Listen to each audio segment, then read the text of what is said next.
from Sanjeevani Ayurveda Medical College and Hospital, Hubli, moderator for today's webinar session of Ashtanga Ayurveda. Today's presentation is on the branch Shalakya Tantra. I wholeheartedly welcome each and every faculties from different institutes, practitioners and students who are here to grab the colossal knowledge of presenters on. I decorously welcome Dr. Girish Warrior Sir, who will be our first presenter. His topic will be on indicator of health. It is my immense pleasure and Dr. Girish Warrior Sir. Sir is from Tirchi, presently working KS Warrior Ashtanga Ayurvedic Private Limited, post-graduation in SPM Ayurvedic College, Hassan. Post-graduation in Sir is also a visiting consultant at different centers. Some among them are Kerala Ayurvedic Paksharma Center, Bangalore, Himalayan Blood Complex, Bangalore. He has been showered with many certificates.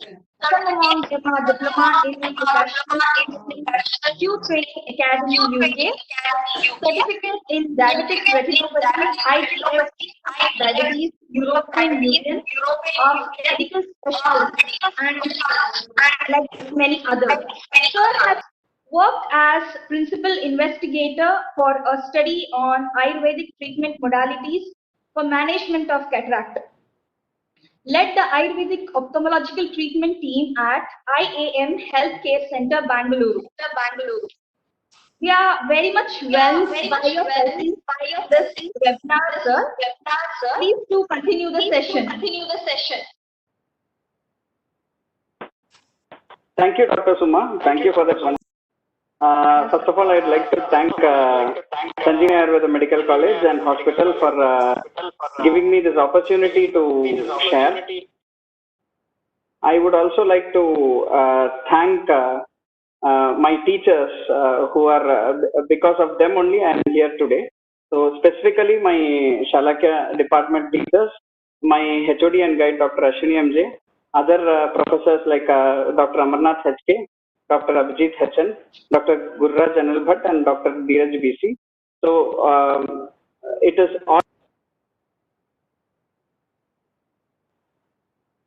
all because of them that I am present here today. So without much further ado, I'd like to go to my. I'll just start sharing the file. Okay, sir.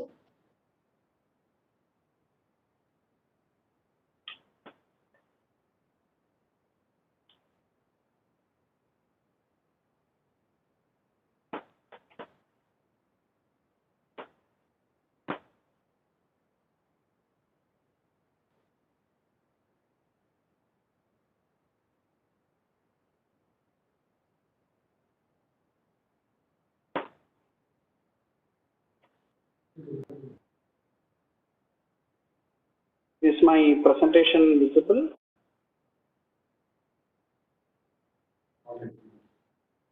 No, sir. I think it's just loading up.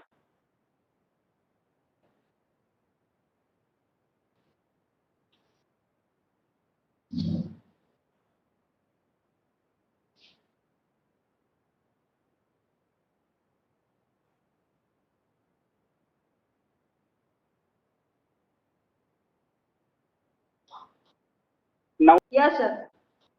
Okay, thank you, Dr. Suma. So my presentation topic is Eye, the window for health and disease. So this is very important because I am looking into the diagnostic characteristics of our eye. Sarvendriyanam Nayanam, what we first hear about.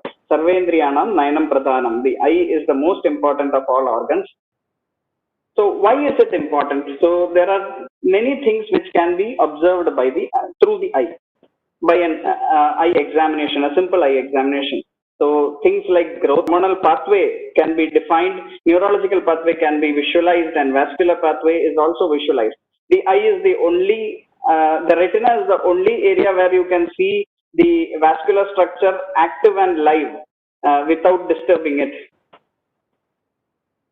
So eye an indicator of health. We'll just first see the first part of the thought. Eye is an indicator of health.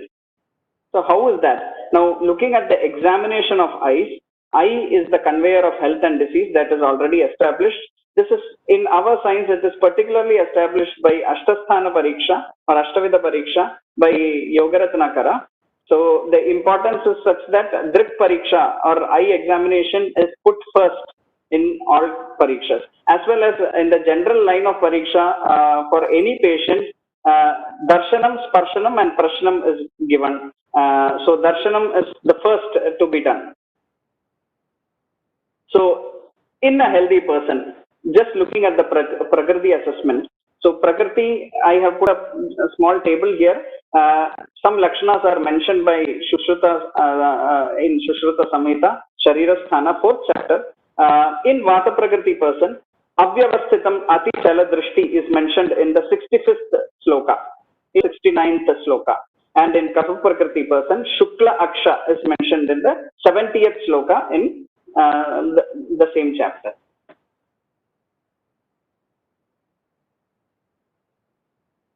An eye test can do more than spot fading sight. It can actually save your life, said by Danny Buckland. This is very true. Most of the diagnosis of many systemic illnesses or infectious illnesses can be done through a small eye examination. So there is a cliche statement saying that eye is, I would like to add that eye is a window for the psyche as well as the window for the swasthya, the swastha person. So wellness what we indicated by the Sarvendriyanam. So how do I substantiate that point? Eye examination is the first indicator in many diseases. Like for example, 39% of high blood pressure patients are actually diagnosed through an eye examination. 34% of diabetics are diagnosed through an eye examination. And a shocking 62% of high cholesterol levels are noticed by an eye examination. One small example of eye diseases being important here is that dry eyes with the signs of excessive lacrimation, excessive redness and itching sensation can very commonly be seen these days. This is because of the regular usage of digital displays like our laptops, which we are sitting in front of, as well as the mobile phones. The usage has been increased a lot. So this is one small example of difficulty in near vision as well. The eye tells you the exact age even if you don't. So that is presbyopia. So if a person comes to you and the age is told wrongly, and if they have a presbyopic vision, we can at least notice that if the person is not having any other pathological conditions, we can notice that the person is about 35 years. Similarly, there was a study published in 2000, American Journal. The slides have been not changed, sir. The slide is visualized continuously from some time. Okay, which slide is seen? What you have displayed? But I am actually scrolling down, but it is in front of me. It is changing.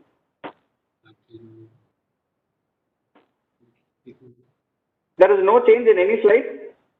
No, sir. No. No?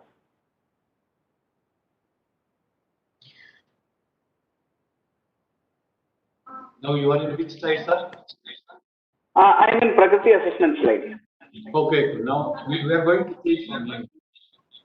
Huh? Okay, you can continue, sir. This is seen? Yeah, sir. We are going to change from here only, sir. Okay, fine. So we can move to the next slide. You interact with us, sir, please. Sure thing. The next slide, please.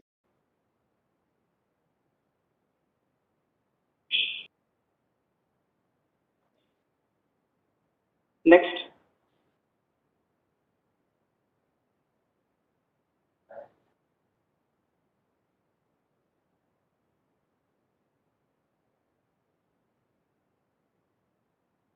Next.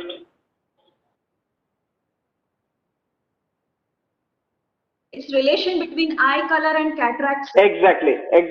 So 1.5 to 2.5 times increased risk is seen in the black eyes, completely black eyes. This is published by American Journal of Ophthalmology in the year 2000. So that is the relation between eye color and cataract. Most of the eyes you see are brown, but very few people have very dark, completely dark black eyes. So in such cases, the increased risk of cataract is there 1.5 to 2.5 times. This is published by American Journal of Ophthalmology. Next, diseases. Next. So there are some ocular signs and systemic illnesses which I am going to talk about now. Next. High cholesterol levels, you can see xanthelasma and arcus lipoides. I have put the pictures here. I think the pictures are clear. So xanthelasma as well as arcus lipoides. Arcus, when it is above the age of 60, it is arcus senilis. Arcus lipoides is when lipid is actually increased in your body. Next. So xanthelasma is seen in hypercholesterolemia and coronary artery disease as well. So these are the yellowish bumps on the eyelid. So while examination, if you notice this, it can be either hypercholesterolemia and or coronary artery disease. Next. Now you have, when I was talking about coronary artery disease, there are some other heart diseases also which are mentioned here. So telecanthus is a condition. You can see the picture here. Intercanthal distance is what is measured. Okay. Normally the intercanthal distance is measured from the inner canthus of one eye to the inner canthus of the other eye. So the normal distance is actually 30 to 31 mm between each internal canthus. So interpupillary distance is double of that, that is 60 to 62 mm.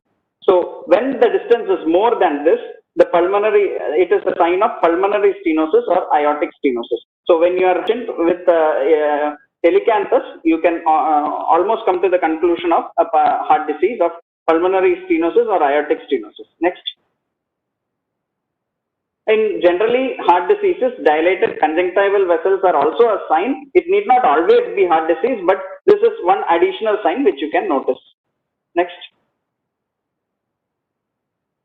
Exophthalmos. Now everybody knows exophthalmos is seen in hypothyroidism, Graves' ophthalmopathy. 1 in 3 people with hypothyroidism can be having exophthalmos. Now it is not only found in thyroid dysfunction. Whenever you find a patient with exophthalmos, you can always think about one thing: hypothyroidism. This 2 and 3 are tricuspid abnormalities and any kind of arrhythmias. Next. Ptosis. Ptosis also is generally commonly seen condition in our OPDs. So Kearns-Sayre syndrome, it is a mitochondrial myopathy. Ophthalmoplegia is happening here. So pigmentary retinopathy is also seen in such conditions. So when ophthalmoplegia along with pigmentary retinopathy is seen, it is due to conduction defect of Kearns-Sayre syndrome. Then in arrhythmias also ptosis would be there. Next.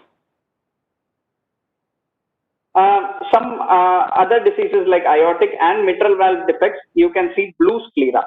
This is a picture of blue sclera. I don't know if it is as clear to you.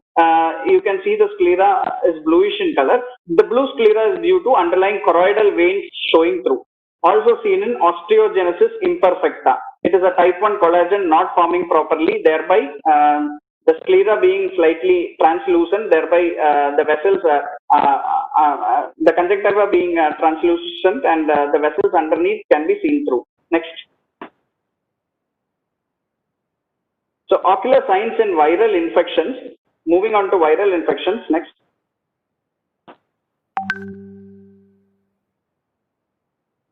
Next. Yeah. Measles is a very good example, very common example. The Koplik spot presents itself even before measles scars are present all over your body. So Koplik spot, if you see a patient with a Koplik spot, you can easily see that the patient is susceptible to measles soon. Next. In case of mumps, acute dacryoadenitis is noticed. Now it is sometimes bilateral also, but mostly it is unilateral. There is severe pain, redness, and pressure in the supratemporal region of the orbit. So this is an example of acute dacryoadenitis, the picture I have shown here. Next. In case of whooping cough, there would be a subconjunctival hemorrhage. This is a sudden increase in pressure leading to the hemorrhage. So, patient with cough and subconjunctival hemorrhage, you can always think about whooping cough. Next. Some ocular signs in bacterial infection. So in case of tuberculosis, there would be choroiditis. This is mainly because of the hypersensitivity reaction to acid fast due to acid fast bacilli. So on the left is the normal retina, and on the right is the choroiditis affected retina in a TB patient. So you can see the difference here. So there is a lot of degeneration happening. Next. In case of leprosy, cutaneous nodules are present externally over the eyelids. So these are painless nodules. I have given a picture here. So painless nodules, you can always think of leprosy. Patient comes with presents with such a condition. Next.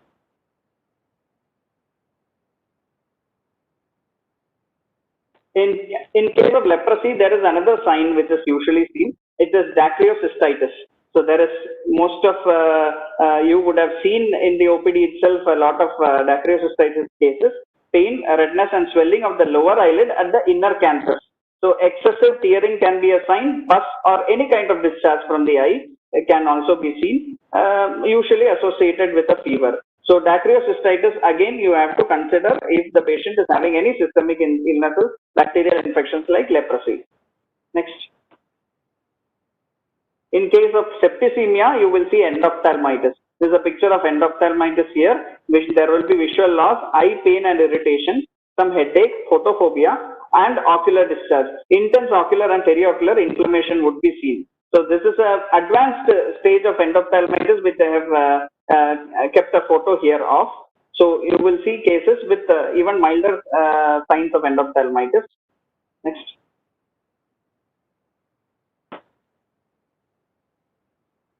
So in parasitic infections as well. One good example of parasitic infections is actually toxoplasmosis retinitis. So necrotizing chorioretinitis is seen in such conditions. So there is a inflammation of the retina as well as the choroid. So there will be associated fever, swollen lymph nodes, especially in the neck, headache, muscle aches and pains, and sore throat will also be seen. This is mainly due to a protozoa. It is Toxoplasma gondii. So this is the picture of a toxoplasmosis retinitis patient. The fundus is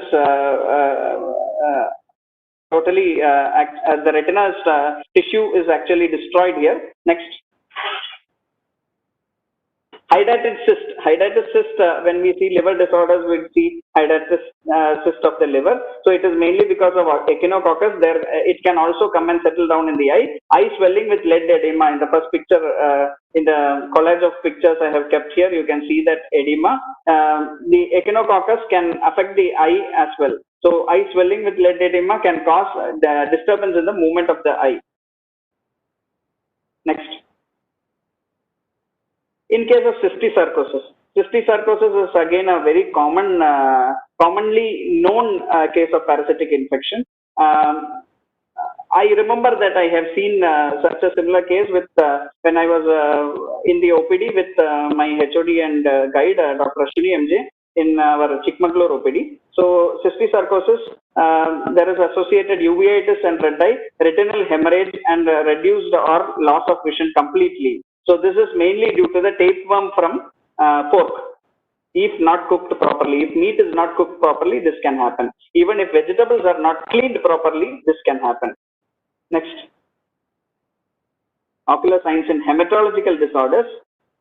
There are some hematological disorders which will have certain ocular signs, like for example, in generally anemia. Anemic retinopathy. Anemia can sometimes lead to an anemic retinopathy where there is a blurring of vision and reduced vision with floaters. Now a picture here shows the purple color of the retina, the fundus, as well as the yellowish color where there is a pallor. So this is the affected retina of a chronic anemic patient with anemic retinopathy. Next. In case of leukemia, you can see red eye in case of bacterial conjunctivitis. So it is an opportunistic infection happening in case of leukemia when there is a bacterial infection. Then there would be loss of vision and endophthalmitis thereby. So it can be either due to direct infiltration by the affected cells, or there can be hemorrhages or ischemia, or sometimes toxicity due to the various chemotherapeutic procedures done. There can also be an effect on the retina due to immunosuppression. Next. In case of sickle cell disease, there is reduced vision, floaters, and loss of vision gradually. This is, you can see the picture here. There are these patches you can see are called Salmon patches. This is due to vaso-occlusive ischemia, blocking of blood vessels by sickle-shaped erythrocytes. Next.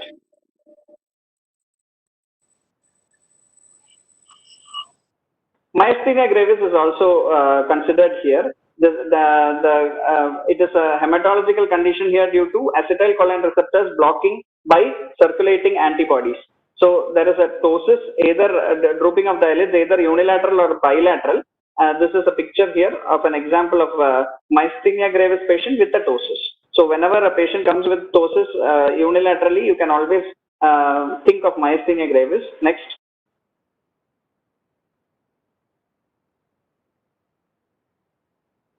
CRVO. CRVO condition also, this is due to ischemia, there is a sudden loss of vision. Now I have put a comparison of two pictures here, the normal retina as well as the CRVO affected retina. You can see that there is tortuous vessels there in the affected eye. Next. Dry macular degeneration. Now ARMD is age-related macular degeneration. Macular degeneration are of two types, dry and wet, broadly classifying them. Now dry macular degeneration with yellow deposits, drusen accumulation in the macula is the picture I have put here. So gradual reduction in vision, loss of central vision and visual hallucinations are the sign. So a patient who comes aged above 50 years, that is why age-related macular degeneration. In such cases, you can always suspect the dry macular degeneration before going for further examination. Next. Some ocular signs and some metabolic disorders. Next.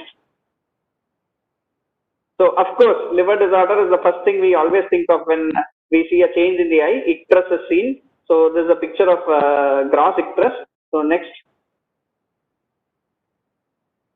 In case of gout, autoimmune disorders, scleritis, episcleritis, and uveitis can be signs seen along with gout. Now, there are pictures of all the three here on the right side.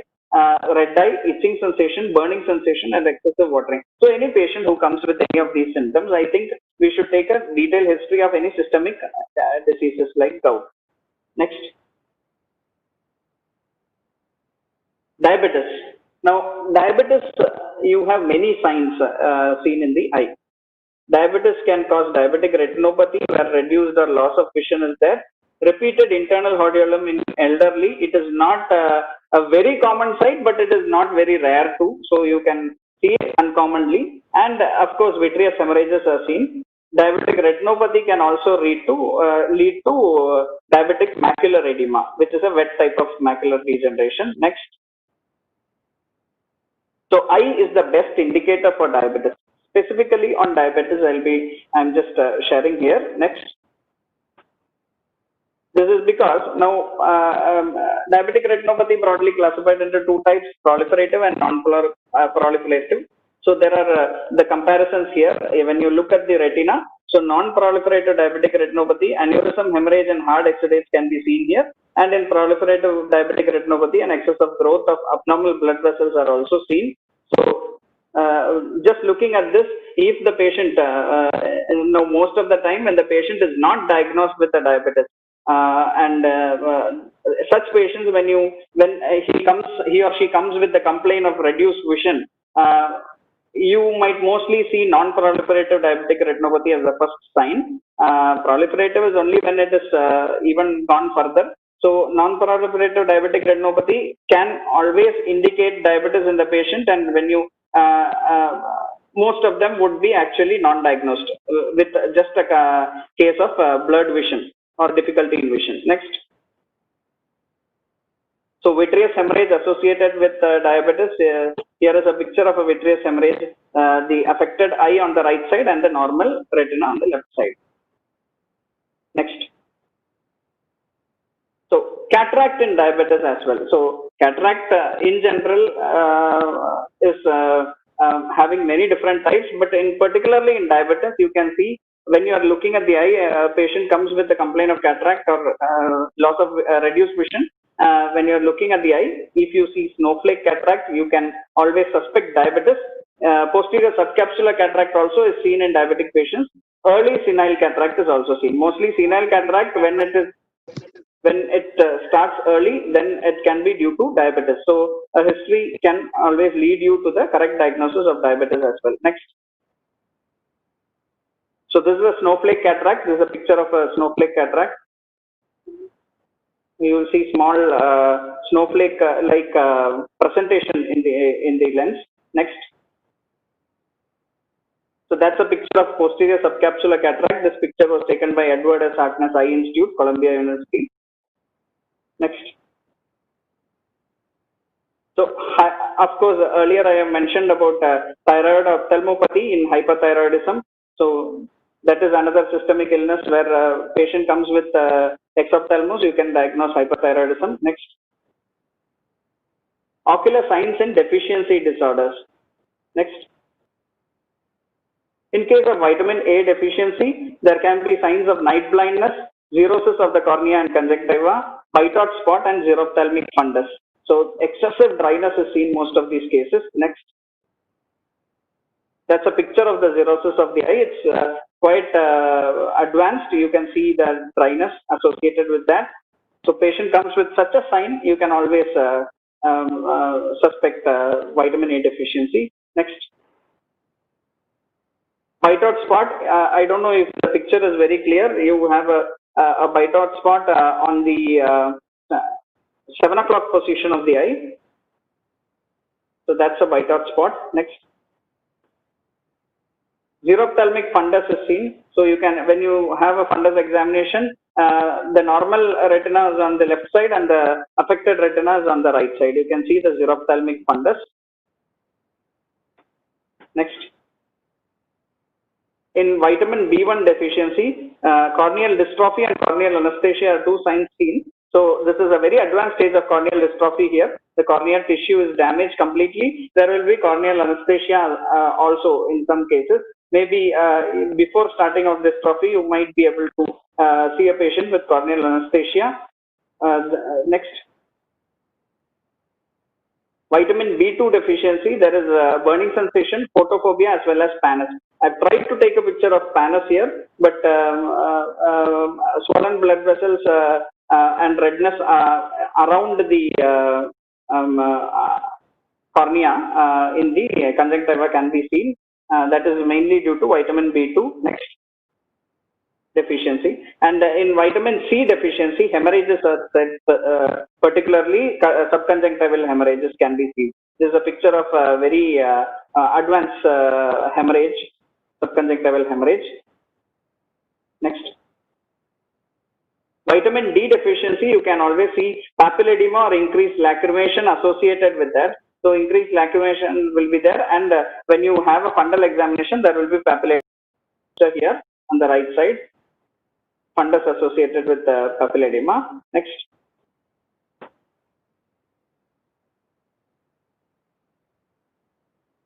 Ocular ADR, adverse drug reactions in commonly used drugs. Now, most of the patients these days with ADR reactions come to you and tell you the history of medicines they've taken. Next. Next. So one such example is chlorpromazine. So corneal edema can be seen in such cases, as well as early cataracts can be seen. So I have given you a picture of corneal edema with cataract as well as cataract in the next picture. So that is usage of chlorpromazine. This is mainly used in psychiatric diseases, particularly schizophrenia. You can see such cases with corneal edema and cataract on long-term usage of chlorpromazine. Next.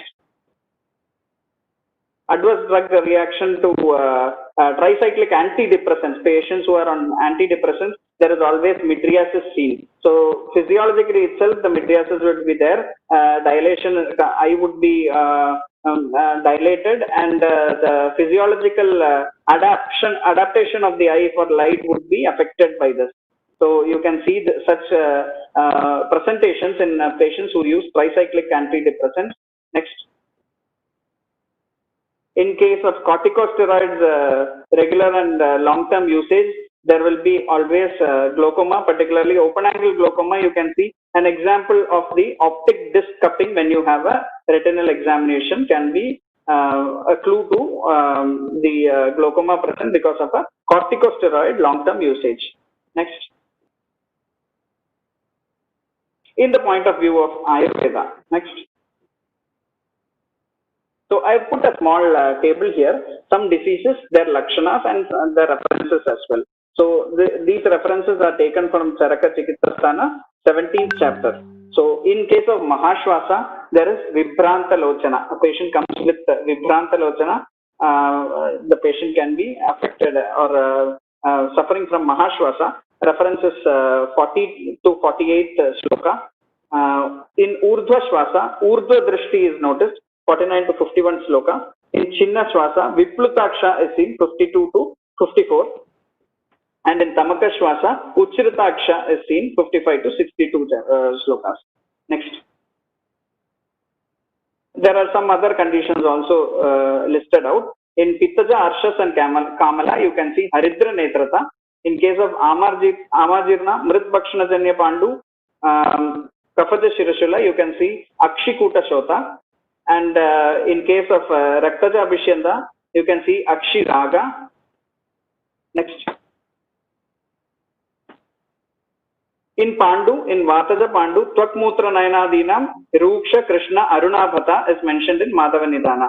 So Nayana having Rukshata and Krishna Arunabhata is also noticed in Madhava Nidana. So examination of eye can also give you an idea of Vataja Pandu. In case of Pittaja Pandu, Pita Mutra Shakrit Netra is mentioned in Madhava Nidana. And in case of Kafaja Pandu, Shwayatu and Ati Gaurava in the Netra is specifically mentioned. Next. Some Graha Rogas also have specific signs of the eye. For example, in Skanda Pasmara, Urdhva Ekshana is particularly mentioned. In case of Putana, there is Tiryak Prekshana. And in Meshagraha, Urdhvam Ikshyamane Ekanetra Shofa. Urdhvam Ikshyamane as well as Ekanetra Shofa is mentioned in Meshagraha. In Andhaputana, Drishti Mandya as well as Netrarup, Kandu, and specifically Potaki, the disease is seen mentioned for Andhaputana. Next. So thereby I can come to the conclusion that the eye is very important. The eye is the window to your health. Physiological functions of the nerves can be seen, physiological functioning of the blood vessels. Next. It is also the first indicator of many diseases. It can be either as prodromal signs, actual signs, or signs of complications. Next. So with that, I come to the end of this session with a sloka from Chakshushopanishad. Om Chakshu Chakshu Chakshu Tejas Tirobhava Mam Pahi Pahi Tvaritam Chakshu Rogan Shamaya Shamaya Mama Jatarupam Tejo Darshaya Darshaya Yataham Ando Na Syam Tatha Kalpaya Kalpaya Kalyanam Kuru Kuru Yani Mama Purva Janmoparjitani Dushkritani Sarvani Nirmulaya Nirmulaya by Chakshushopanishad. So these are my details. So with that, I come to the end of the session and would like to try and answer any of the questions that you might have. Thank you. Thank you, sir. Thank you. As we all know, ophthalmologist is like a sportsman and he plays with the eyeball. Sir has given a very excellent explanation regarding the eye. His topic, eye an indicator of health and disease. So now the session is open for your question and queries.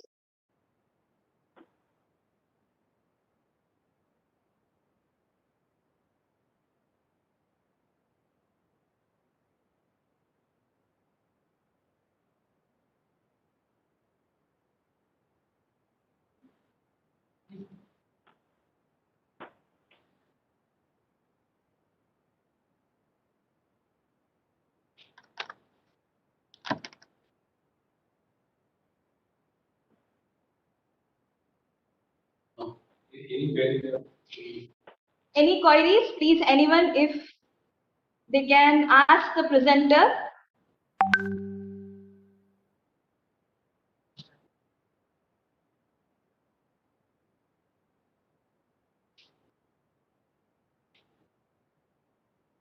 Treatment of glaucoma. Okay.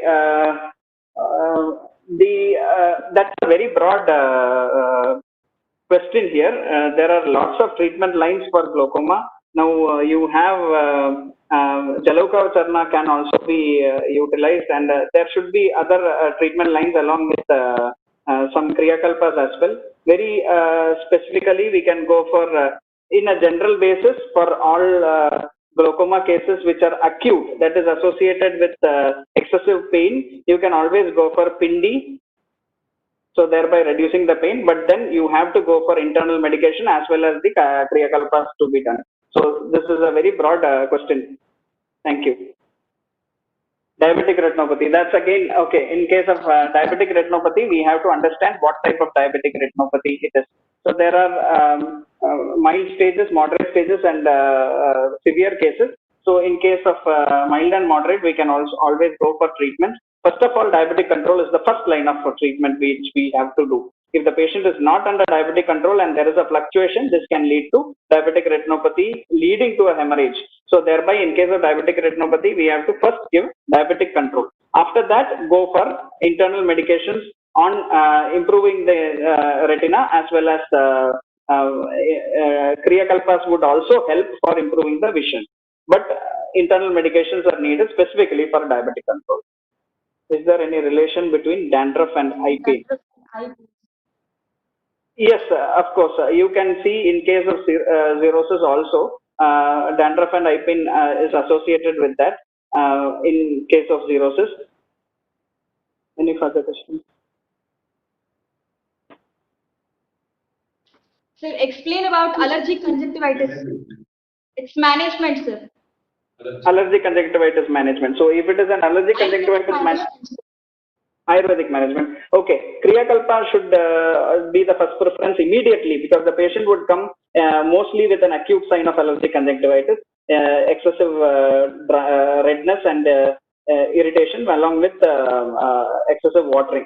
So immediately what you can do is to reduce the strain on the patient's eye. You can always go for a Seka with Triphala Kashaya. I wouldn't specify on the medicines here, but you can always go for Seka. But here, Ushna kind of Kashayas, using Ushna kind of Kashayas can also be good, but you can also go for Shita Virya. So maybe Sita Karpura combination can also be used for Seka, where it is not Ushna and it is Shita. So after that, Pindi can be done, thereby the reducing of the irritation for the eye. Then you can always go for treating the allergy internally as well as externally.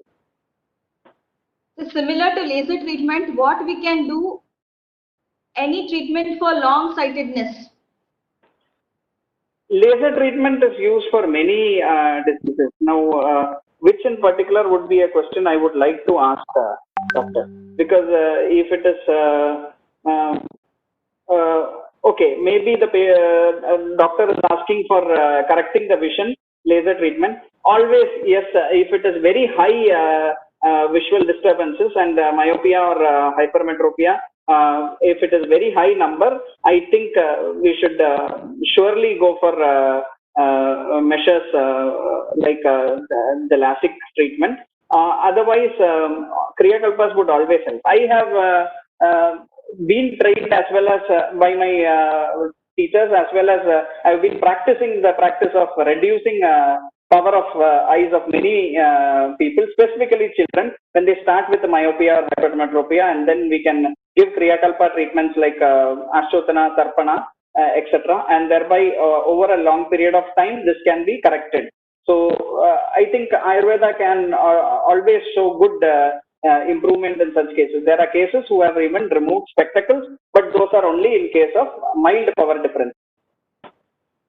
Laser treatment for diabetic mellitus retinopathy in Ayurvedic. Okay, laser treatment for diabetic. Okay, the lasers can be on the retina due to some retinal detachment and all that. In such cases, you have nothing else to do. That has to be done. If there is a retinal detachment which is gross, I think the surgery can be done. After that, we can always strengthen the eye with our therapies and treatments. Thank you, sir. Thank you for all the answers, whatever you have cleared the question piece of that have come from the participants there. So, sir has really explained well the topic eye. As we all know, eye is the lamp of the body. So, if we keep our eye healthy, then whole of our body will be fulfilled with full of light. So, I am really delighted and very happy, sir. Thank you for the session, sir. Thank you, Dr. Suma, and thank you, Sanjeevani Ayurveda College. Thank you for giving me this opportunity.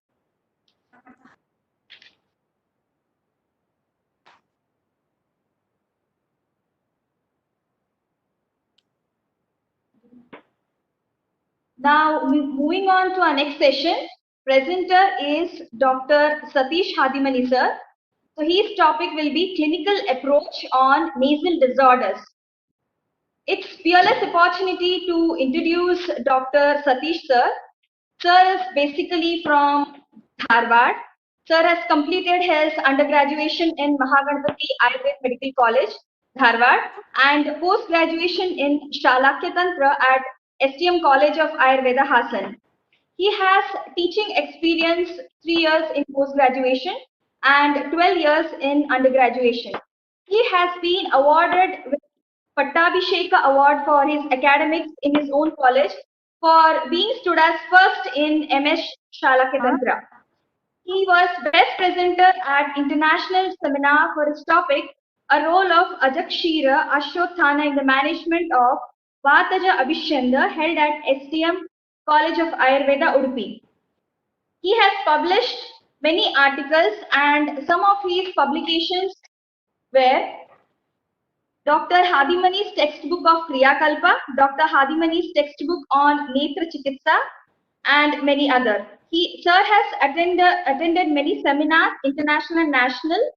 Recently, a guest speaker in Jnana Shalaka 2020 online national webinar seminar, which was conducted by GAMC Terda with the topic clinical diagnosis of refractive errors. He has participated in more than 30 workshops and CMEs. Sir has a surgical skill and has been operated more than 150 operations on eye, 300 cataract surgeries, DCR surgeries, assisted more than 100 nasal and oral surgeries. We are very glad to have you here, sir. So please, I request you to continue the session. Can you hear me, sir?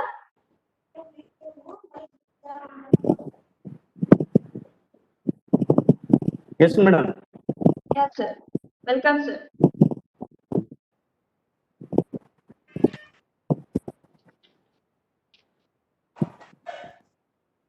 Can you audible, madam? Yes, sir. Yes, sir. You are audible, sir.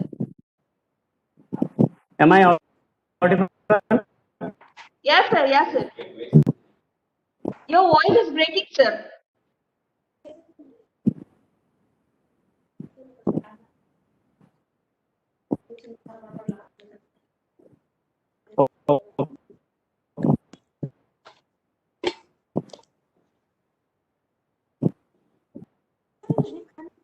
Sharing the file.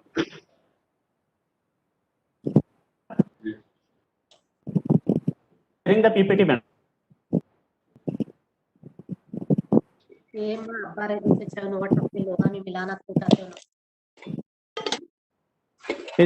Have your PPT, sir. Are we permitted for sharing your PPT, sir?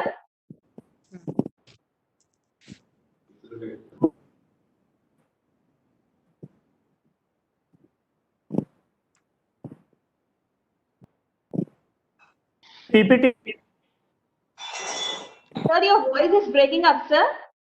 It's not clear. Problem.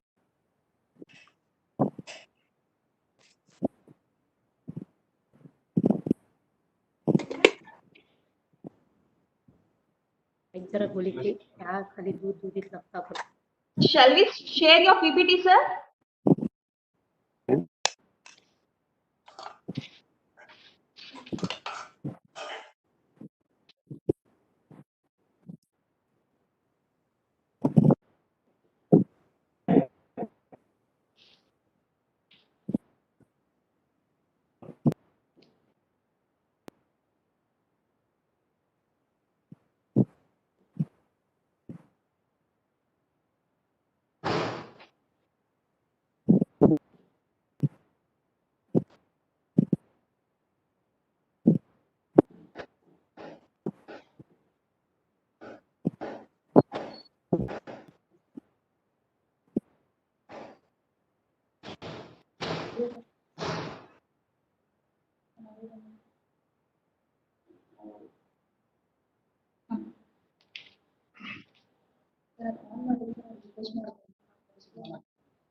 So we are hearing, sir. We need your instructions, sir. Shall we display the PPT here?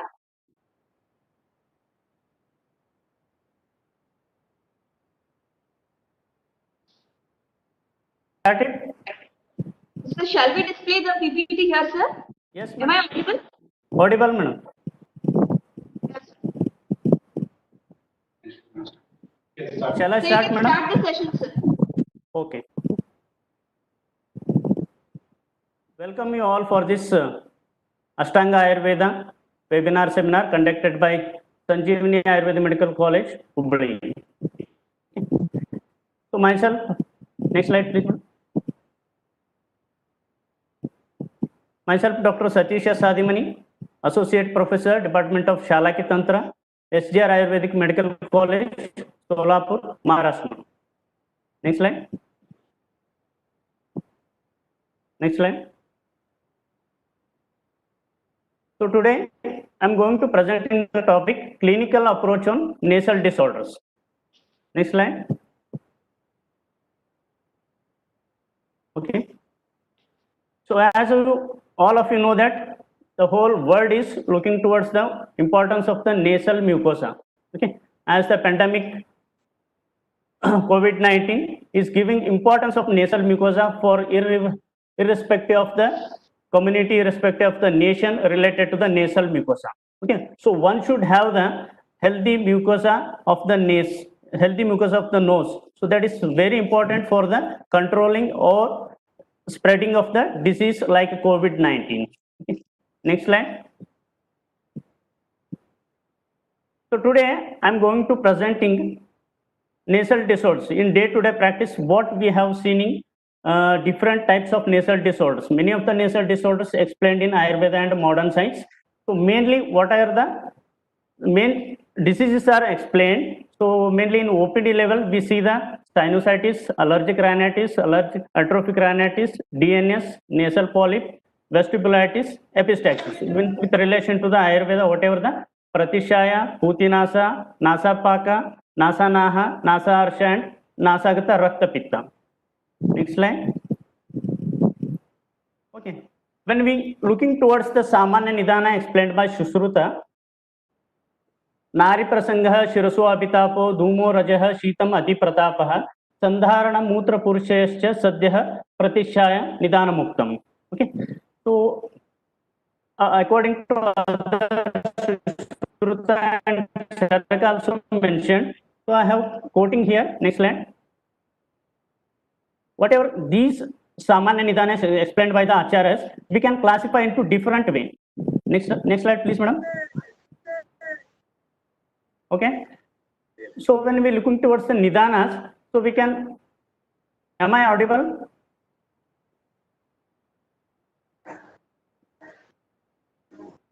Hello. Yes, sir. You are audible, sir. Okay. So when we looking towards the Nidanas explained by the Acharyas, we can classify into in different ways. Okay.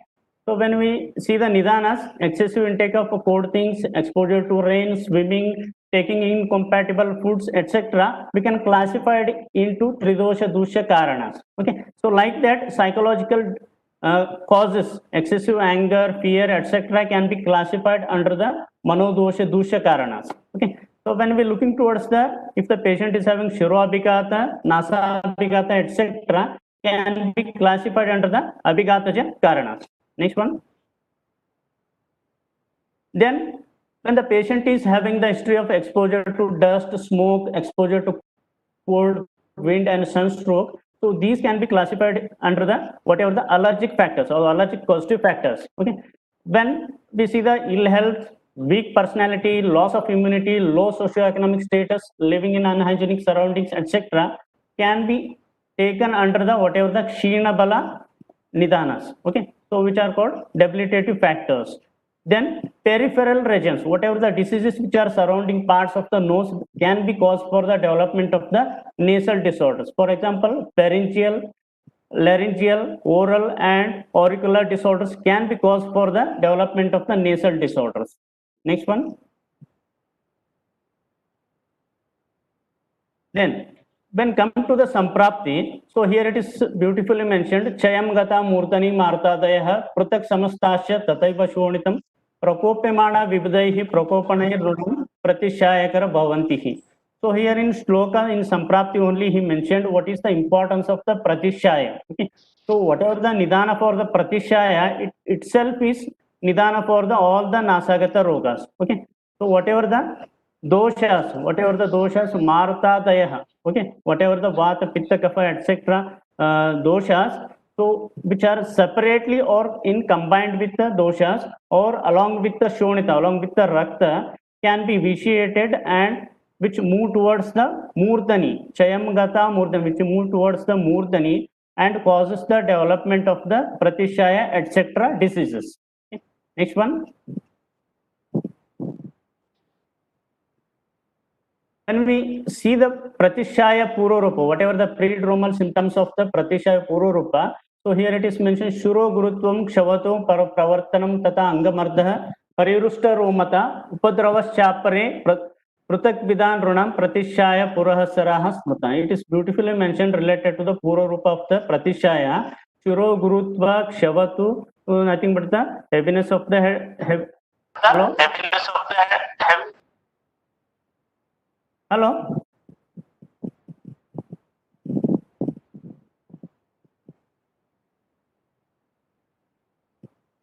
Shuro gurutvam kshavatu pravartanam tata angamardha parirushta romata uppadravashapare prutak vidan runa pratishaya puraha saraspata. Okay, so whatever the heaviness of the head, not the headache, heaviness of the head, kshavatu, angamardha, romarsha and jwara. So patient will be having the temperature. Aruchi, in the sense, patient may not be having the interest towards the taking the food.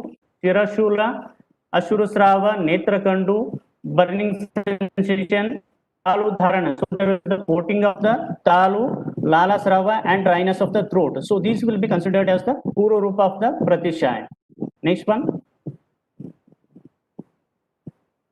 Then as you know all, whatever the types of the Pratishaya, Vataja, Pittaja, Kaphaja, Sannipataja and Raktaja. So we will see the one by one, whatever the clinical features. Next one.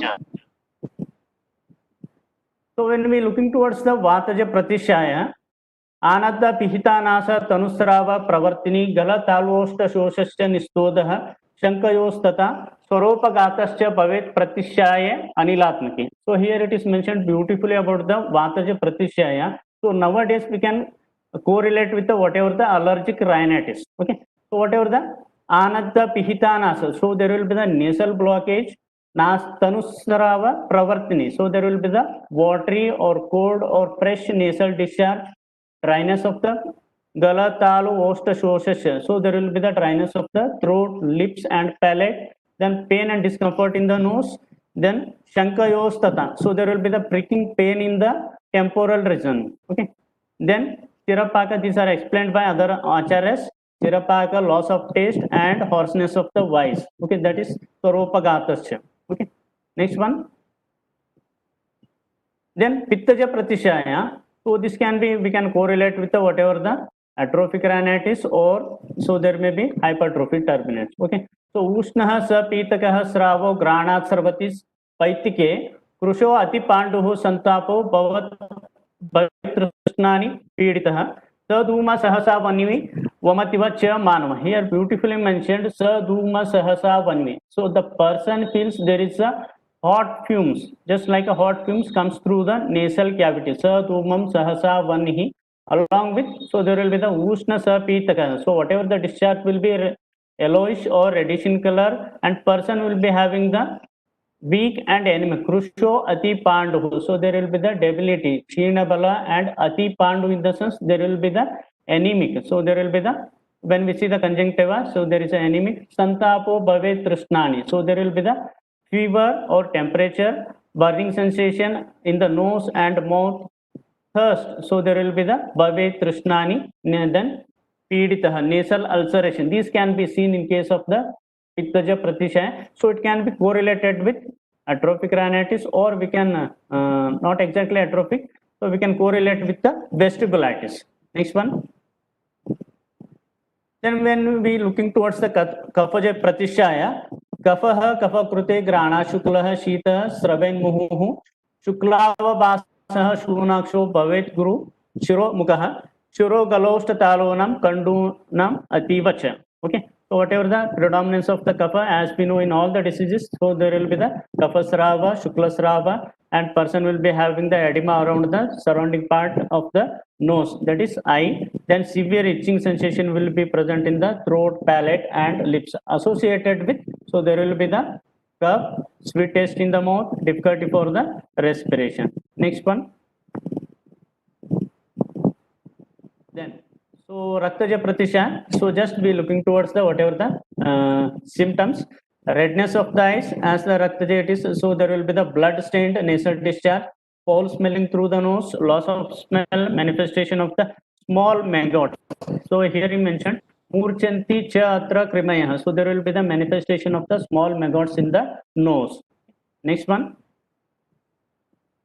Then Sanipataja. So here it is Bhutva Bhutva Pratishaye Ye Akasmat Vinivartate Sampakvo Va Apakvo Vasa Sarva Prabhavaha Spruta Lingani Chaiva Sarvesham Penasana Sarvaji. As like a lingas, whatever the clinical features of penasa can be seen in this.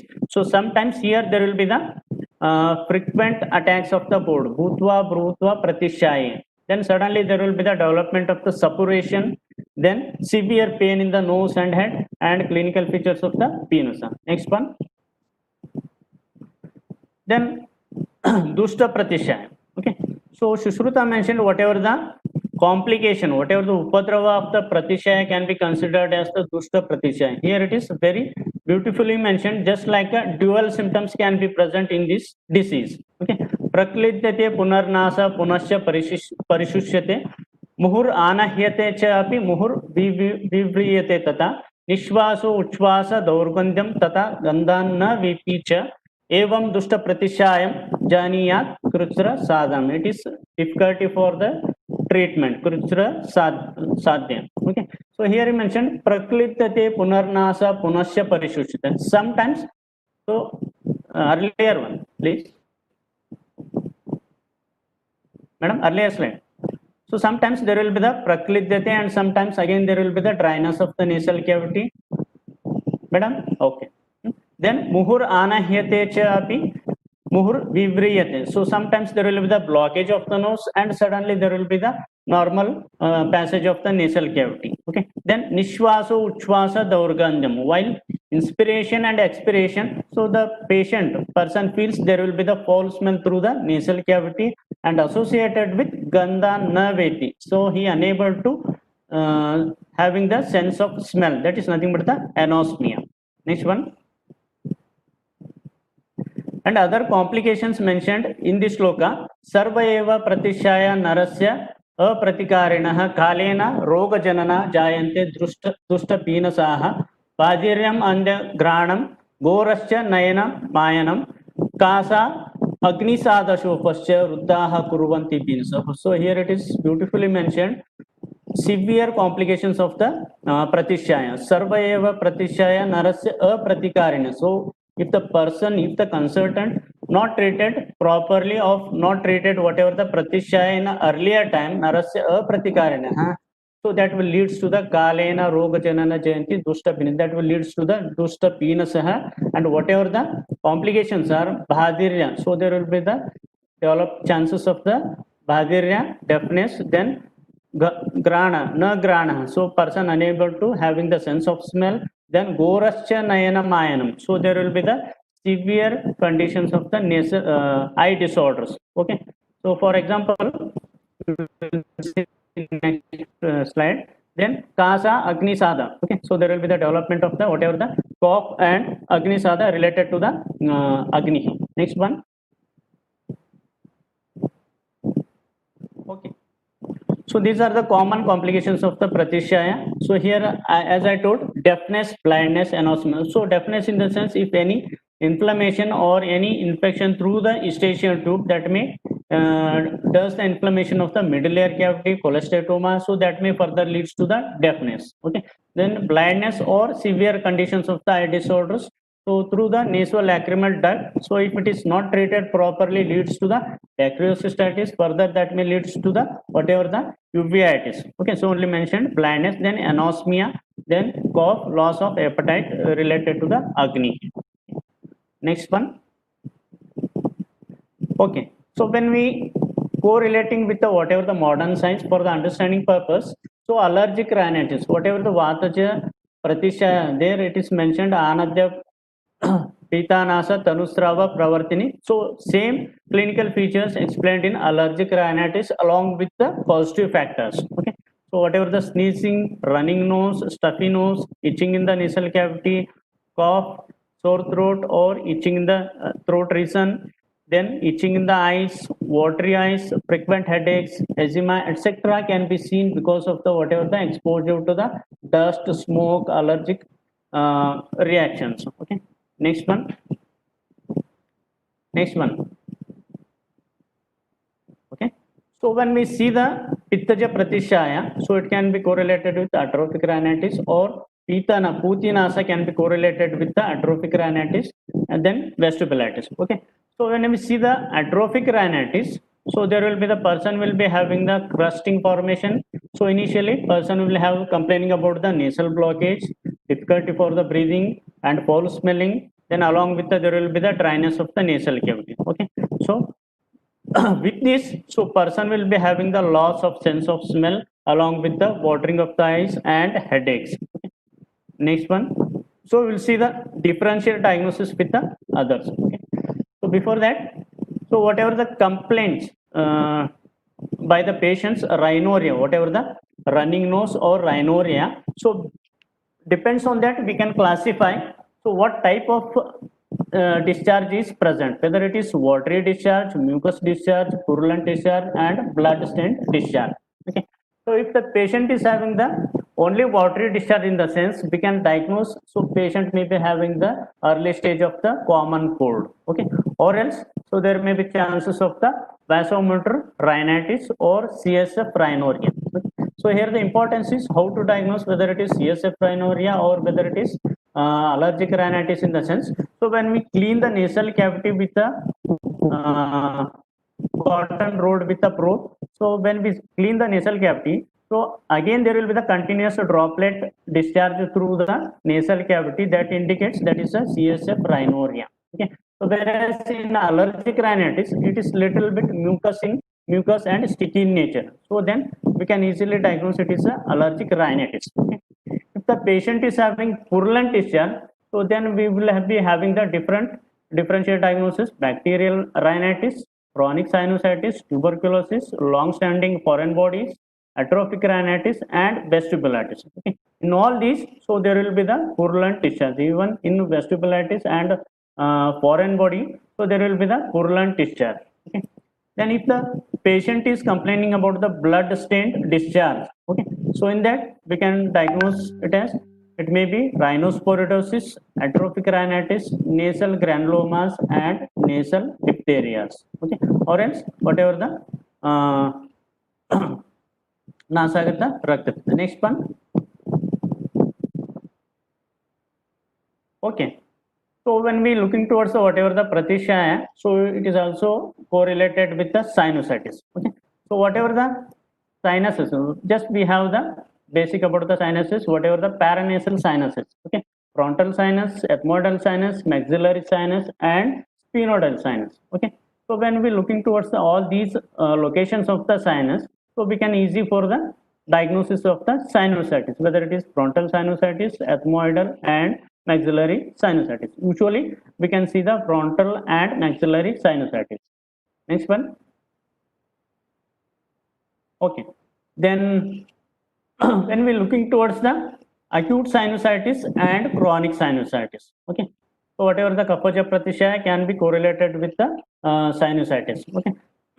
So, in case of acute sinusitis, so patient will be complaining about the nasal discharge and there will be the stuffy nose. Okay. Then along with there will be the postnasal drip, whatever the posterior nasal discharge, so that will be entering into the oral cavity. Then facial pressure, in the sense whatever the heaviness of the head or due to facial whatever the frontal sinusitis, there will be the facial pressure. Then halitosis, so there will be the bad breath or just like a foul smelling. Then cough, tiredness, fever, these are very common in case of the acute sinusitis. Next one. Okay. So when we looking towards the chronic sinusitis, so patient will be having the nasal inflammation. There will be the long-standing nasal inflammation. Along with there will be the discharge in the form of thick or a different color discharge. Okay. Then postnasal discharge. Then nasal obstruction. Then pain and tenderness in the surrounding parts of the eyes. So because of the chronic sinusitis of the maxillary, so there will be the swelling around the eyes, cheeks, and nose and forehead. So there will be the heaviness along with the pain. Okay. Then there will be the sense of loss of the sense of smell or reduced sense of smell. Okay.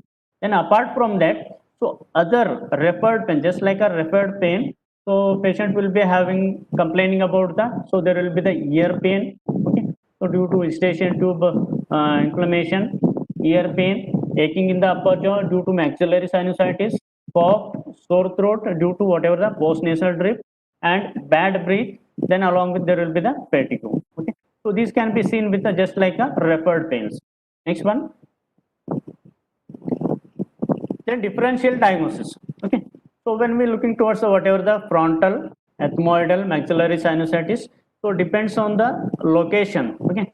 So when we go through the whatever the X-ray or when we go through the whatever the clinical features, so just we elicit the tenderness of the sinuses. Okay. So if it is at the medial part of the root of the nose or middle part of the upper whatever the upper part of the eyelid and eyebrow, so there will be the tenderness of the sinuses. That is nothing but the frontal sinusitis. Okay. Then ethmoidal sinusitis at the root of the sinuses, at the root of the nasal cavity, so there will be the tenderness.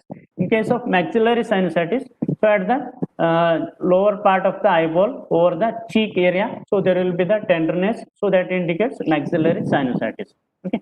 Then depends on the duration of this one, we can diagnose whether it is acute and chronic sinusitis and clinical features. Okay. Then apart from that, so when we go through the investigations, whether it is X-ray, CBC, or a CT scan, so we can diagnose. It depends on the X-ray, whatever the location of the sinuses. If it is hazy, so that indicates, so that is related to the whether it is frontal, ethmoidal, and maxillary sinusitis.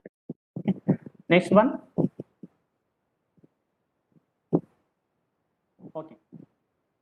When we looking towards the Nasanaha, so here it is very beautiful, just like a vice versa. Okay. So when we see the Nasanaha as per the Ayurveda, it is a disease. Okay. When we looking towards the DNS of the modern science, so it is also disease. Okay. So in case of modern Nasanaha, whatever the Nasanaha means, so there is a blockage of the nasal cavity. So there it is only symptom. Okay. In case of Nasanaha, as per Ayurveda, so DNS is only cause for the Nasanaha. Like that, vice versa is present. Okay. So when we're looking towards clinical features, so there will be the blockage of one or both nostrils. So here it is very important. One in the sense unilateral in the sense if it is only C-shaped DNS, so there will be the one side nasal blockage. Okay. If it is both side, if it is S-shaped DNS, so that will cause for the blockage of the both sides. Okay. Then nasal congestion as the DNS, so there will be the edema of the mucosa of the nasal cavity, nasal congestion. Okay. Then frequent nasal bleed as to the any pricking picking over the nasal mucosa, so there will be the nasal bleed. Then frequent sinus infections, so because of the blockage of the nasal cavity, so ultimately there will be the pressure over the meatus, whatever the openings of the meatus, so there it is frontal and maxillary sinuses, so there will be the development of the sinus infections. Okay, whatever the mucosa of the sinus, so that will leads to the inflammation. Okay, then facial pain, headache, postnasal drips, so these can be very commonly seen in this. Then noisy breathing, so because of the DNS, as the nose is also function of nose is help for the production of the voice and whatever the humidity of the whatever the air. Okay, so because of that noisy breathing will be developed during the sleep, usually in case of infants and children. Okay. Next one.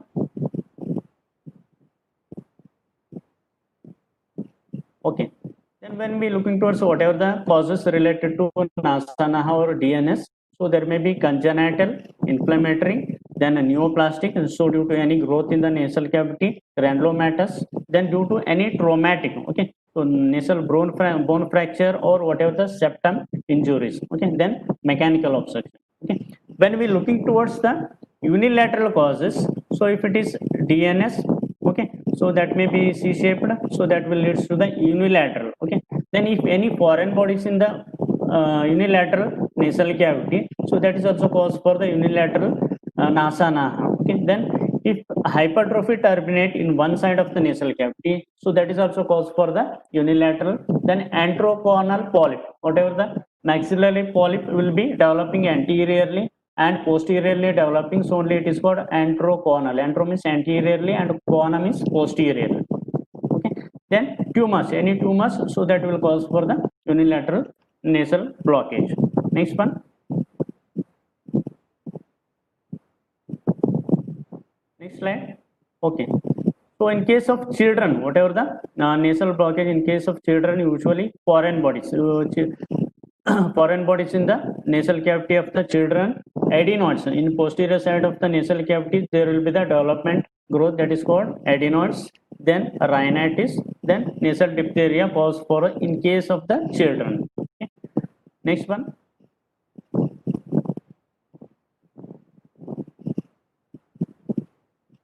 Okay, so in this image we can see the types of the DNS. Okay, so whatever the C-shaped, so here we can see the C-shaped DNS, then S-shaped DNS and anterior dislocation, whatever the caudal dislocation. Okay, next slide.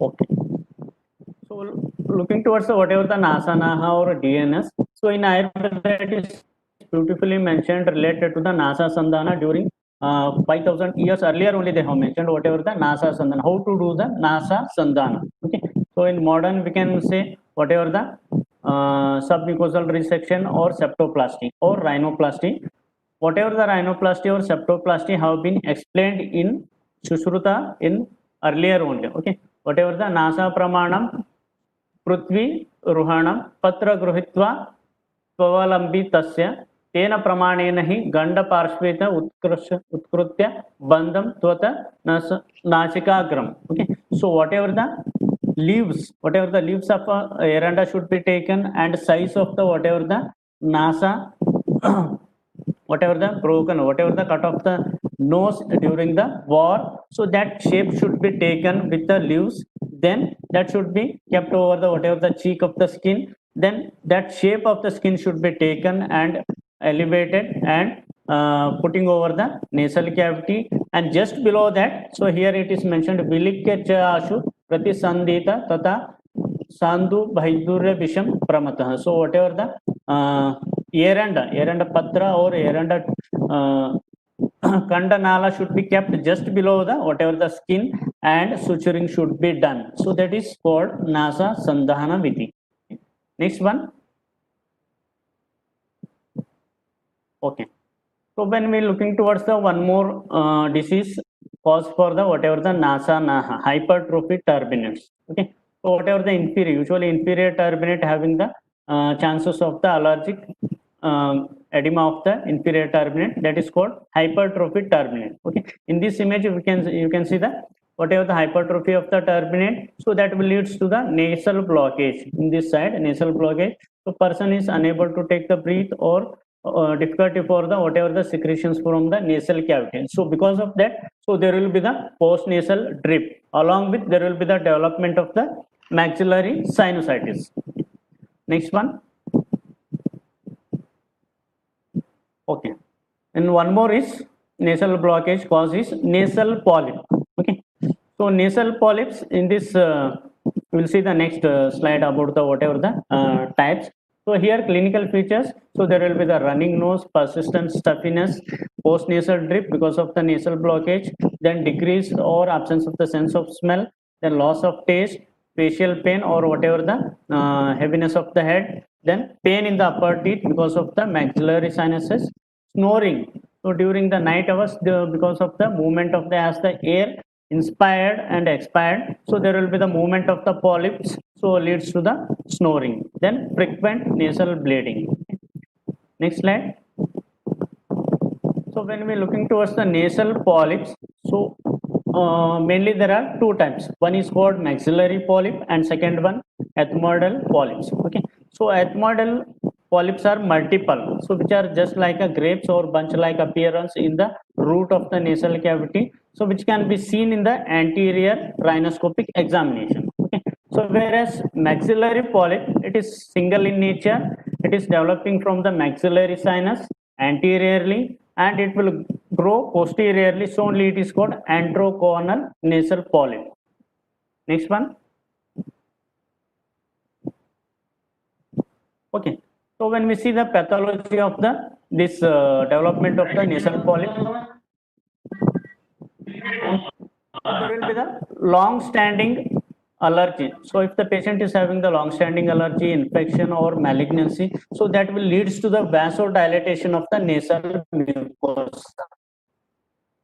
Okay. So by that, so there will be the increase in the permeability of the tissues, then edema of the whatever the nasal mucosa, then increase in mucosal edema, so that will leads to the prolapse of the nasal mucosa anteriorly or posteriorly, so that is called pedunculation of the nasal polyp.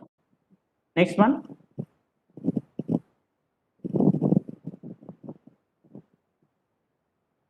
Okay. So here the differential diagnosis. Here it is very important when the patient comes to the OPD with the same clinical features. So we need to diagnose. So one of our sir was telling in when I was doing PG in Hassan, Dr. Sham Sampikita, he used to tell that, so first you need to diagnose the disease. Then you will be having the different plan of the treatment. So those are already ready. So first you need to diagnose the disease, then only it is easy for the treatment. Okay. So when we're looking towards the, if the patient is having nasal blockage or difficulty for the breathing. Okay. So in all the three diseases, so there will be the same clinical features. Okay. So for that reason, so we should go for the examination. Okay. So if it is the patient is having the whatever the deviated nasal septum, so then we can say it as DNS. Okay. So if the patient is having the normal nasal septum and having the, so there is a growth in the nasal cavity, then we will get confusion with whether it is nasal polyp or hypertrophy turbinates. Okay. So for that reason, just we take the Jobson's probe, then roll with a cotton, just insert in the nasal cavity with the help of the Pseudocym nasal speculum, then just pressing over the whatever the growth in the nasal cavity, almost it looks like a yellowish or little bit reddish in color. Okay. So just pressing over the whatever the growth. So if it is very soft for the touch, soft for the whatever the probing, so that indicates, so that is nasal polyp. If it is hard for the touch, that indicates, so that is nothing but the hypertrophy turbinate. Next one.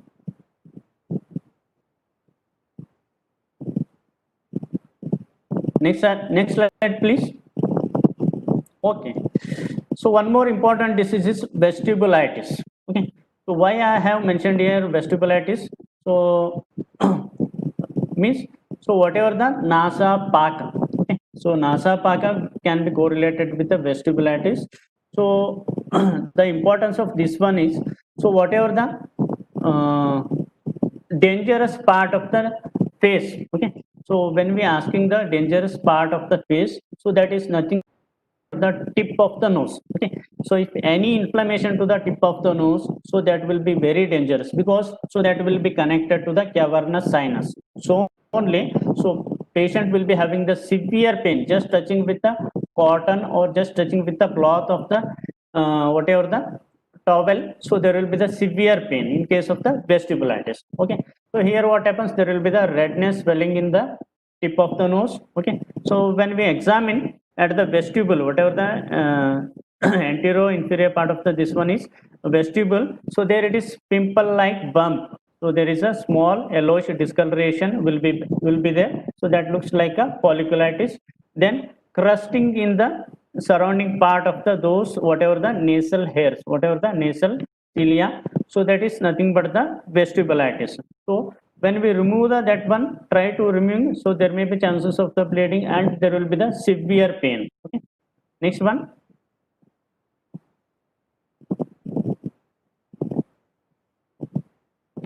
Next slide. Okay.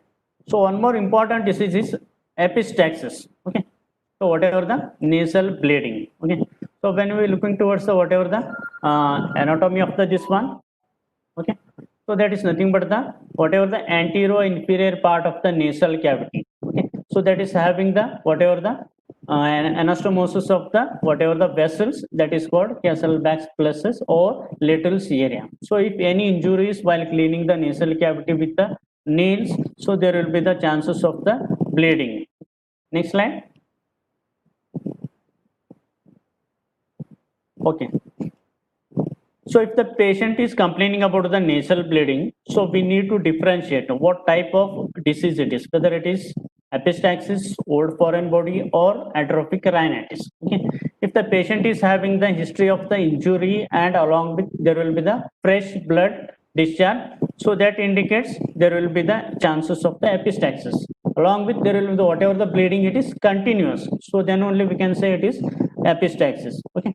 If the bleeding is there, along with there will be the nasal blockage, then with when we looking towards the patient, if the patient is child, okay, so if it is around 5 to 10 years means, so there may be chances of the foreign bodies in the nasal cavity, that too in the unilateral nasal blockage along with the foul smelling and bleeding. Okay.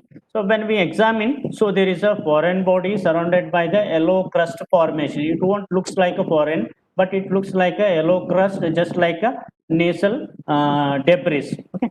So only there will be the confusion with the parents. So there is a mucus in the nasal cavity. That is nothing but the foreign body in the nasal cavity. Okay. Then just like a crust formation, so that is also present in case of atrophic rhinitis.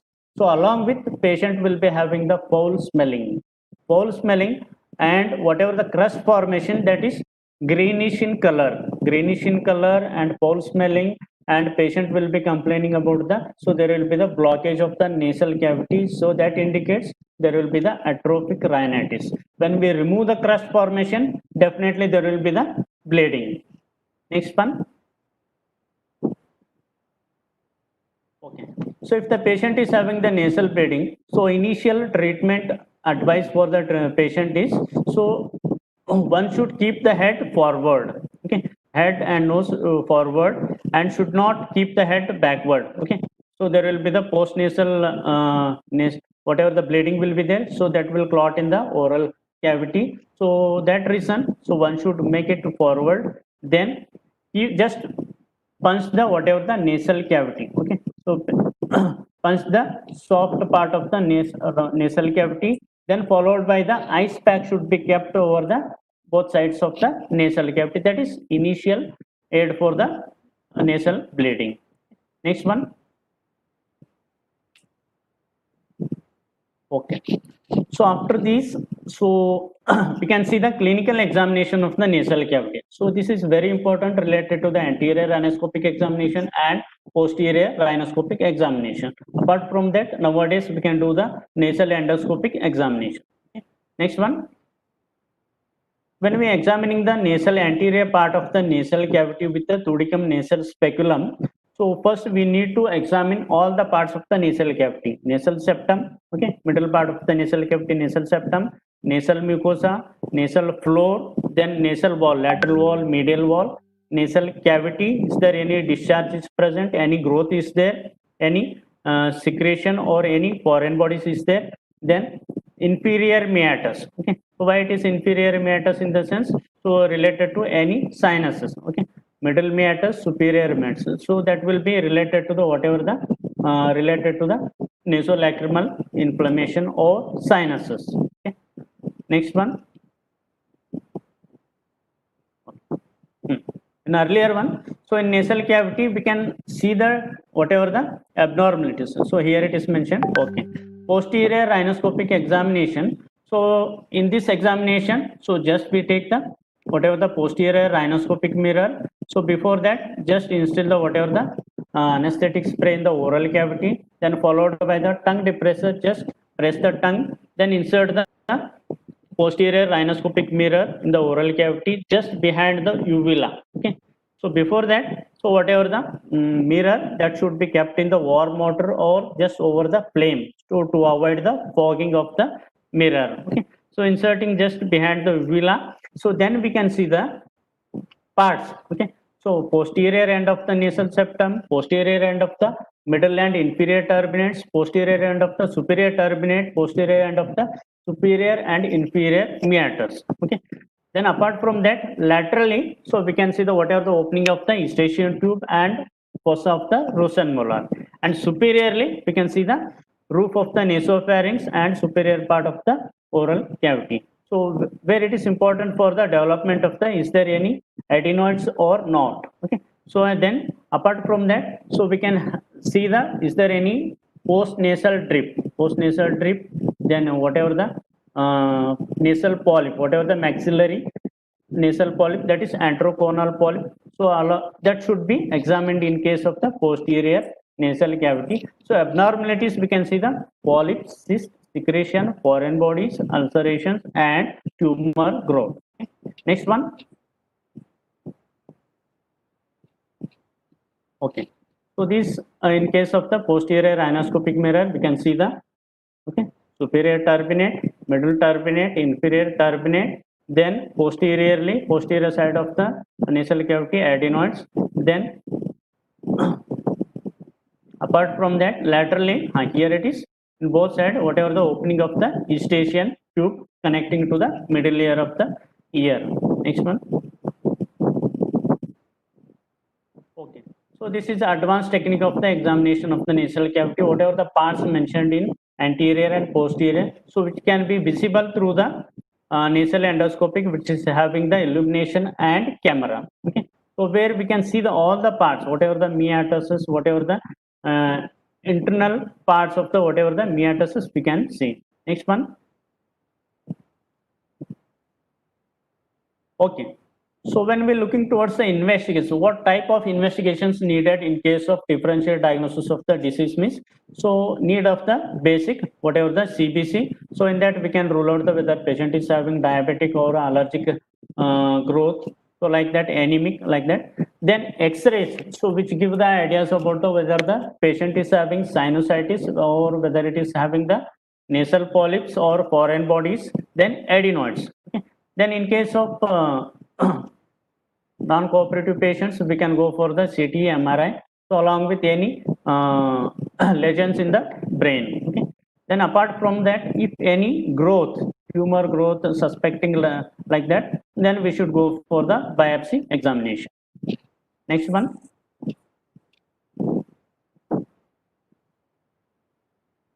Next slide, please. Okay. So here there are two case studies related to the whatever the nasal disorders. So one is related to the nasal polyp, another one is related to the nasanaha, that is atrophic, this one, hypertrophic turbinate. Okay, so here it is nasal polyp. So a patient is complaining mass in the nasal cavity, difficulty for the breathing, and nasal blockage. Okay, so when we go for the examination, patient is having the nasal polyps on both sides, so that indicates that is nothing but the ethmoidal nasal polyps. Okay, and while inspiration of the whatever the patient, whatever the polyps will be moving little bit inside. Okay, so that is nothing but the ethmoidal polyps. So for this, so we have conducted whatever the treatment for that is Sharalepa. Okay, Kadali conduct Sharalepa. Okay, so initially whatever the procedure should be, so just spraying the whatever the anesthetic. Hello, hello. Okay. Kadali Kandak Shara. Okay, so Kadali Kandak Shara should be lepa over the applying over the whatever the nasal polyp. Okay, anteriorly when we see through the anterior nasal cavity. Okay, then followed by so whatever the Nimbus Sorasa. Nimbus Sorasa should be applied. 1 minute, whatever the Shara should be applied, followed by the Nimbus Sorasa should be applied to neutralize the whatever the acidic factor. Okay, then followed by, so this should be done for the at least 3 sittings, alternate day for the 3 sittings.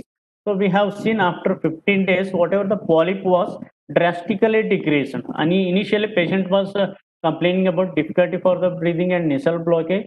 So suddenly after 15 days, it was drastically decreased and patient was breathing very normally. Okay, so we have conducted this line of treatment for the more than 10 patients. So among 10 patients, so we have 3 patients are having the recurrences. Okay, whatever the nasal growth will be or nasal polyp will be recurrences. Next one.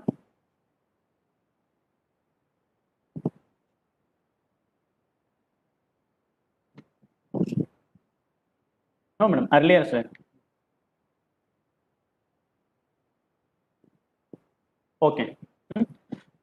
So here also patient is having the difficulty for the breathing, nasal blockage, and mild secretion. Okay, so when we go for the examination, patient is having the inferior hypertrophic turbinate. Okay, so that is in the left side. Okay, so for that we have advised for the Gudanagara Nasya, whatever the Tikshna Nasya, so that has been advised. Okay, so looking towards whatever the edema of the whatever the turbinate, we have advised Gudanagara Nasya.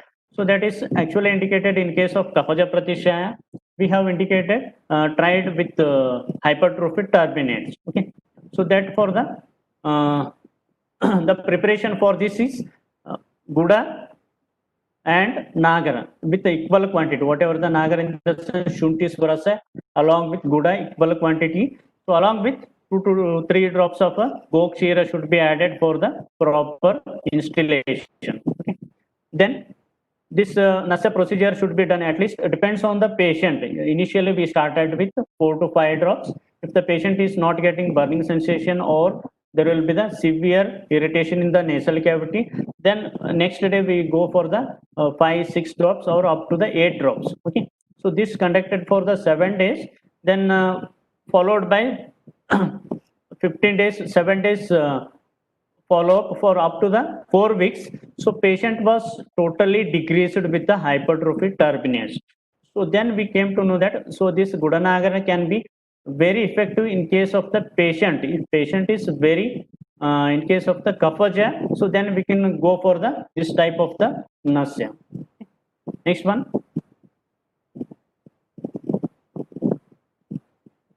Next slide, please. Okay. So this is chart related to the common line of treatment for the Pratishaya, all the types of the Pratishaya Chikitsa. Next one. Okay. So if the patient is having the Vata, same chart is there. Next slide, madam. Vataja, Pittaja, Kapaja. So we have made a criteria, depends on the along with oral medications and Nasya and Dhumapana. Next one. Next one. Next one. Okay. So in case of Nasanaha, as I told earlier, so Gudanagar Nasya is there. Then along with, so we can advise the Anutaila. Anutaila and Shatbindu Taila are having the most effective in case of the Nasanaha. Then followed by Dhumapana. Okay, initially Nasya, then followed by Dhumapana with Gugulu, Gruta, and Madhuchista.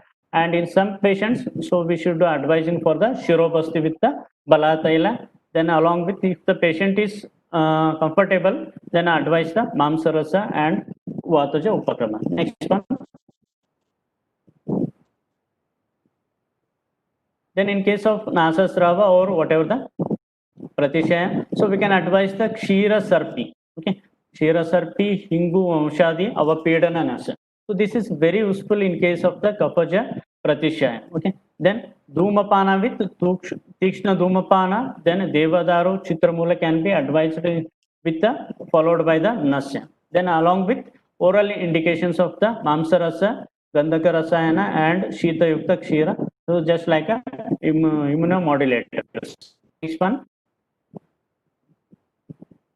Then in case of Putinasa, okay, so whatever the atrophic rhinitis is there, so patient will be having the foul smelling, irritation, nasal blockage. So for that reason, so we are practicing with the Snehanasya with Sarshapataila, Gomutra, and Vagritaila. Okay, Sarshapataila and Vagritaila are very much effective in case of the Putinasa. Then Avapedananasa with Trikatu. Tikshna is needed. Trikatu, Hingu, Shirisha Bija, and Vidanga and Karanja can be indicated. Okay. Then along with oral indications with Goduma, Pista, Guda and Grata. Next. Then in case of Nasagata Rakta Pitta, so very effective treatment is Nasya is Durvasvarasa. Okay. So Durvasvarasa, Dadima Pushpasvarasa, and only Kshira can be indicated. Okay. Then for the lepa of the nasal cavity, Gruta lepa, then oral intake of the whatever the Ushirasava, Lakshadikukulu, Kamadugarasa, etc. can be given. Next one. Okay. Then whatever the yogasanas. Okay. So yogasanas can be indicated in case of upper respiratory and lower respiratory tract infections. For example, Jalaneti and Sutraneti, then Kapalabhati and Vamanadauti. So these can be indicated in case of the upper and lower respiratory tract infection. Okay. Then apart from that, so we can advise the preventive measures, just like a preventive measures. So we can advise the pranayama, nadi shodhana, kapalabhati, bastrika, surya anuloma and viloma. Yogasanas can be indicated for the preventive measures. Okay. So which can prevent the whatever the nasal disorders, or even in this pandemic COVID-19, we can advise these yogasanas. With this, I can conclude the next one. I can conclude this clinical approach on nasal disorders. Okay. So before that, I would like to tell. So in this pandemic COVID-19, so one should have the preventive measures. Whatever the in Swastharutta mentioned. Swasthasya swastha rakshanam aturasya vikara prashanam. So to better to avoid the development of the disease or better to prognosis of the disease, so we should maintain the whatever the health with the yogas and along with whatever the immunomodulator medications. Thank you one and all.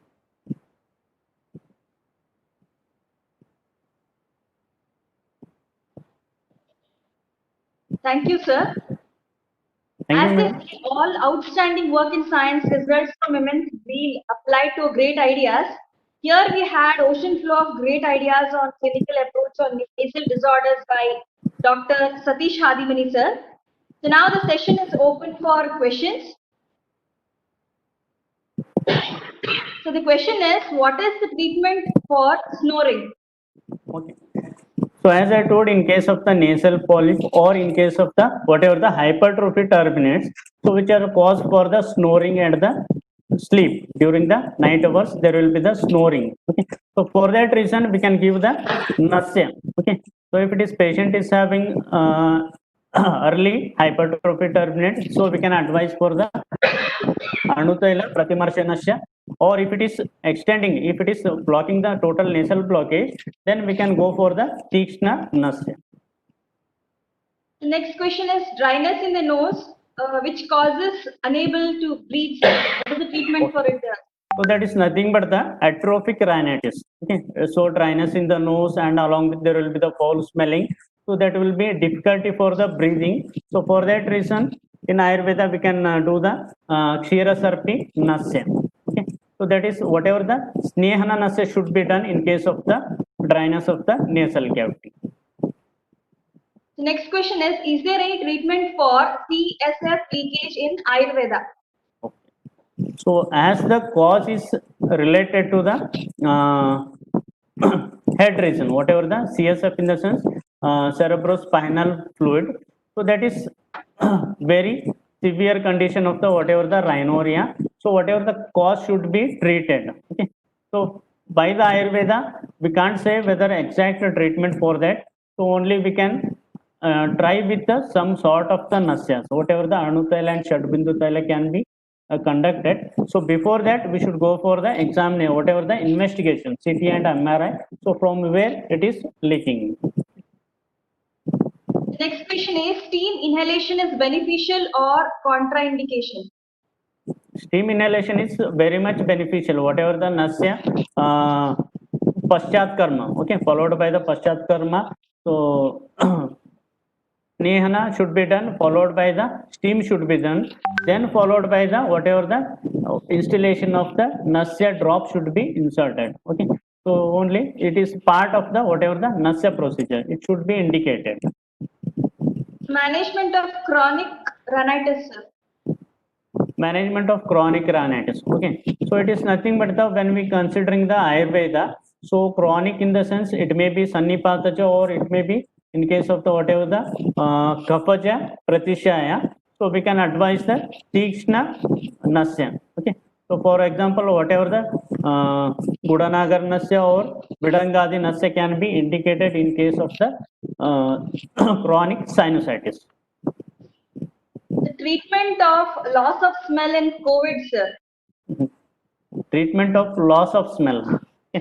So in this, it is very difficult to tell whatever the in this when we considering only related to the Vataja Pratishaya, so we can say that so there is a line of treatment. When we considering only it is related to the COVID, it is very difficult to tell what type of nasya can be indicated. Only we can advise the Anutaila is the best line of nasya for the loss of sense of smell.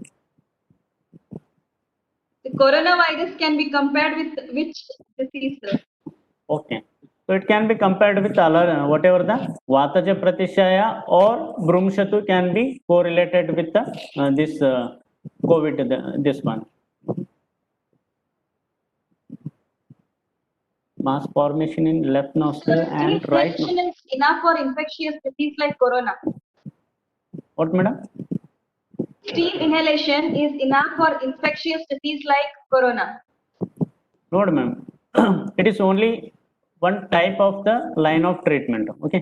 So only we can whatever the sinuses are filled. Okay. Whatever the mucosa is filled in the sinuses. So for that reason, steam inhalation should be given. So that is sense.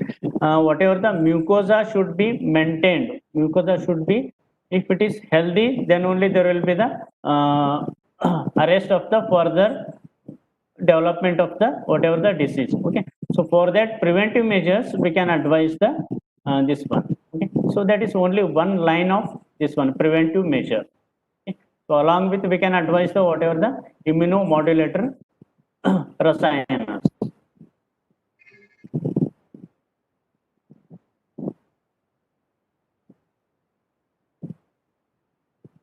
Okay.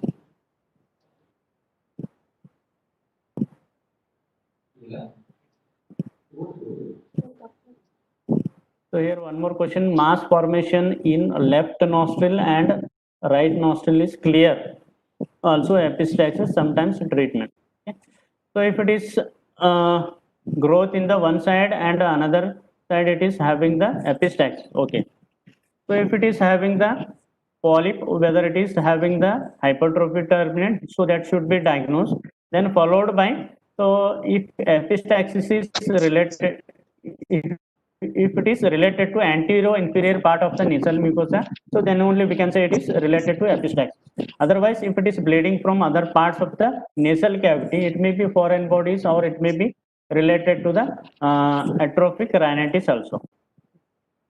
So hypertension leading to epistaxis, what is the Definitely. treatment? Okay. So definitely in case of hypertension, there may be chances of the epistaxis. So for that reason, whatever the line of treatment for hypertension is needed, along with, so we can give the some sort of the Sneha Nasya should be given. What are the home remedies to prevent if symptoms like corona present?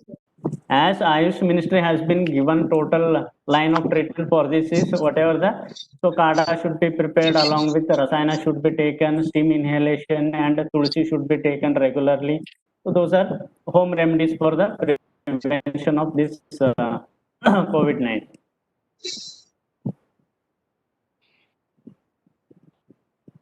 Thank you for all the answers, whatever you have cleared the questions of participants, sir. So Thank you, diagnosis madam. is not the, yeah, sir? Tell me, madam.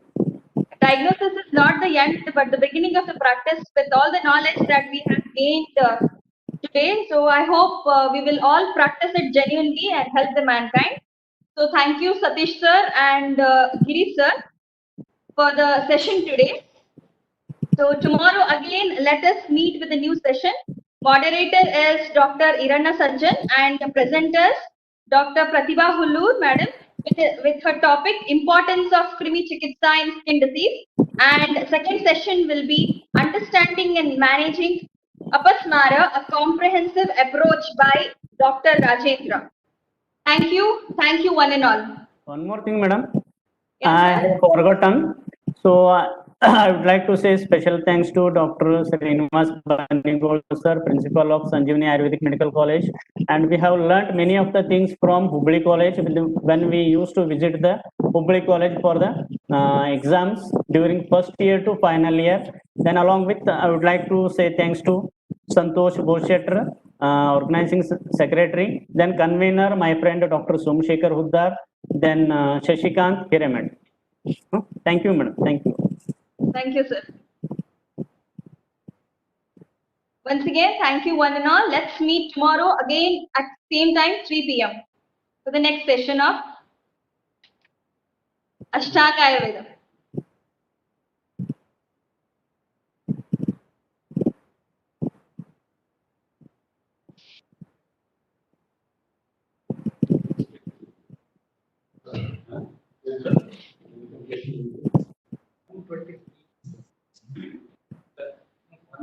I wanted